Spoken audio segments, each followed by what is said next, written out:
Now, Shakespeare may seem intimidating for some, myself included, but the Philippine Educational Theater Association, or PETA, hopes to change that perception by reinventing the bard with its rap musical, William. Now, here's a sneak peek at PETA's newest production. Ano ba? Pakialam ko kay William.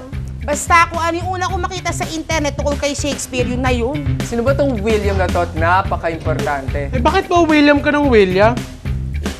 Ay nako, sabi ni ma'am, lahat daw ng William, lahat daw ng Shakespeare passionate. Ay, di naman kaano-ano matagal na siyang yumao, pero kahit papaano dapat daw aralin ko. Buhay ko raw ay apektado at ito ay magbabago. Kung pag-aaralan ko gawa ng taong ito. Eh ano kung siya ay henyo? Eh ano kung talentado? Lumikha ng mga dula, pati na rin mga tula. Yun daw ang pag-aaralan na ating pag-uusapan. Bakit di mo na bagat Ingles pala ang usapan? Kaya nosebleed! Shakespeare ako ay nino-nosebleed!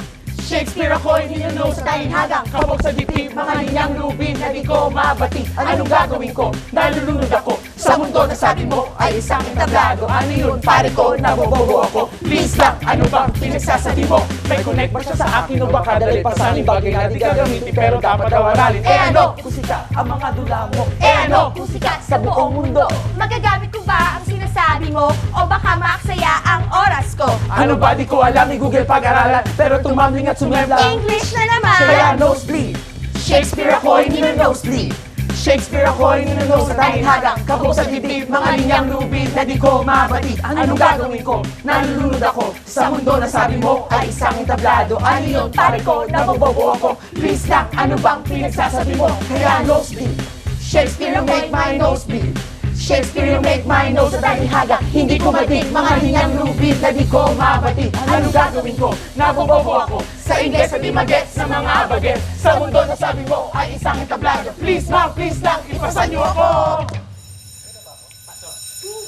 Alright! Yeah! Alright, joining us on Mornings are the William cast members Ian Segarra, Jamie Catanyag, Rico Del Rosario, John Moran, Ange Heruela, Chino Macaraig, Happy Constantino, and Carlo Matobato. Did I get everybody's name correctly? Yes. Alright, guys. Great performance there. Let's talk about the work here. Who wants to talk about Shakespeare, or William, actually, William? Umpisa mo na yan. So William is we chose William because we've all studied Shakespeare during high school, and even up to now, it's still part of the high school curriculum. So PETA recognizes the need and the importance for these students to be exposed to the classics. And one of the challenges for the teachers is for them to teach Shakespeare na engaging in a cool manner to the young students. All right, and it is very difficult. I mean, to wrap your mind around Shakespeare. Mahirap talaga siya eh. And this is one of the ways that has been devised. Really, is to bring it down to a level where it's kind of cool to learn Shakespeare. Tell us about the experience of learning about Shakespeare this way.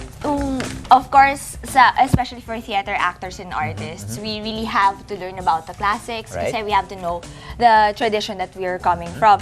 And it was really challenging because we're very young actors, and to us, even we had difficulty studying Shakespeare. We had to have speakers, we had to look at entire texts and see that in the context of the play that we're doing. But eventually, we also found out, parang for us, parang we're also going through that high school experience na, ay, ganito pala yun. Ang kailangan lang, hindi matakot. Like, kaya nga Shakespeare and not Shakespeare. Okay. So that's the one thing that we're pushing, and not just for Shakespeare, also for other classic artists, classic literary works.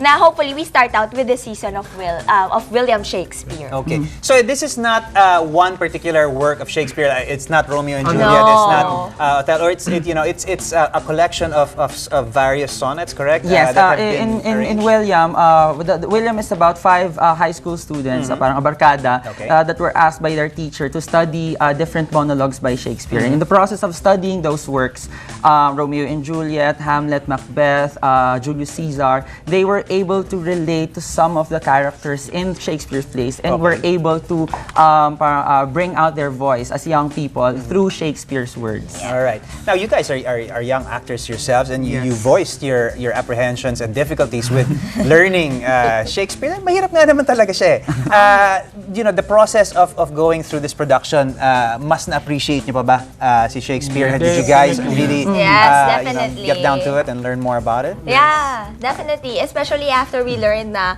during Shakespeare's time, kasi ngayon we look at Shakespeare Old English, parang high-end, matalinhaga, it's too poetic. But during his time, that was actually the language in the streets. That's what Right. the people, the masa of Okay. then spoke. And then, kaya, even for us, there's a rhythm to it, so it's easier for us to memorize even our own lines by rapping it and putting a beat to it. All right. I think that was also the reason why we chose rap as a form in hip hop kasi mas it's more grounded, it's more common since during Shakespeare's times his works were actually pangmasa. So we used a form that's really recognizable, especially to young people. Well, that's very interesting because yun nga, parang first thought, iambic pentameter doesn't really mix with rap and hip hop, but it does because I mean, like you were saying, this was the language of the masses before, and now we're really bringing it to the common man, so to speak, by using a language which they understand. Now, song and dance is a part of this, obviously, or rather,